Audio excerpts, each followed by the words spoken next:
మొత్తానికి 2 ఎకరాలకు రేవంత్ రెడ్డి ప్రభుత్వం రైతు భరోసా విడుదల చేయడానికి పూర్తి స్థాయిలో రెడీ అయిపోయినటువంటి పరిస్థితి. రేపు కాటారంలో ఒక భారీ బహిరంగ సభ ఉన్నది. ఆ భారీ బహిరంగ సభలో రేవంత్ అన్న బటనొత్తుడితోటే ఎకరానికి 6,000 రూపాయల చొప్పున అకౌంట్లో డబ్బులు పడతాయట.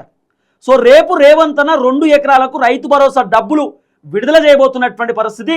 రేపు జయశంకర్ భూపాలపల్లి జిల్లా కాటారం మండలంలో రేవంత్ అన్న ఒక భారీ బహిరంగ సభ పెడుతున్నాడు. సుమారు 40 ఎకరాలలో సభ పెడుతున్నాడు.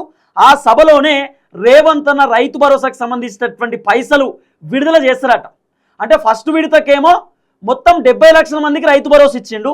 రెండో విడతకు సుమారు 40 లక్షల మందికి రైతు భరోసా విడుదల చేయడానికి రేవంత్ రెడ్డి ప్రభుత్వం పూర్తి స్థాయిలో రెడీ అయిపోయినటువంటి పరిస్థితి. వాస్తవానికి రేవంత్ అన్న 5 ఎకరాలకు ఇస్తాడేమో రైతు భరోసా, 3 ఎకరాలకు ఇస్తాడేమో అనుకుంటే కేవలం 2 ఎకరాలకు మాత్రమే రైతు భరోసా డబ్బులు విడుదల చేసేటటువంటి కార్యక్రమం చేస్తున్నాడు.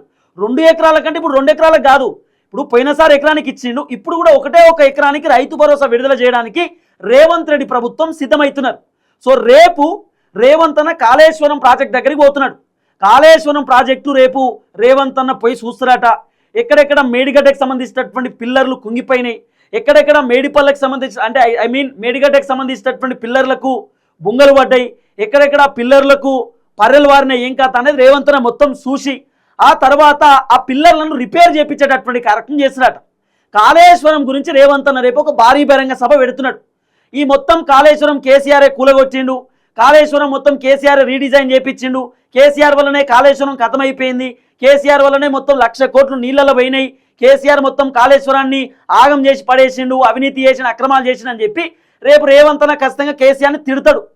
కేసీఆర్ రేపు జగిత్యాల్లో భారీ బహిరంగ సభ పెడుతున్నాడని చెప్పి కేసీఆర్ సభను డైవర్ట్ చేయడానికి, ఎందుకంటే అన్ని మీడియా ఛానళ్ళు కేసీఆర్ గురించే రేపు వీడియోలు వేస్తారు, అన్ని మీడియా ఛానళ్ళు కేసీఆర్ గురించి వేయొద్దు, నా గురించి కూడా వేయాలి, తర్వాత జనాలు మొత్తం కూడా కేసీఆర్ వైపే చూస్తారు, కాబట్టి జనాలు కేసీఆర్ వైపు చూడొద్దు, నా వైపు కూడా చూడాలి అంటే మొత్తానికి కేసీఆర్కి సంబంధించిన భారీ బహిరంగ సభను డైవర్ట్ చేయడానికి రేవంత్ అన్న రేపు కాటారంలో ఒక భారీ బహిరంగ సభ పెడుతున్నాడు.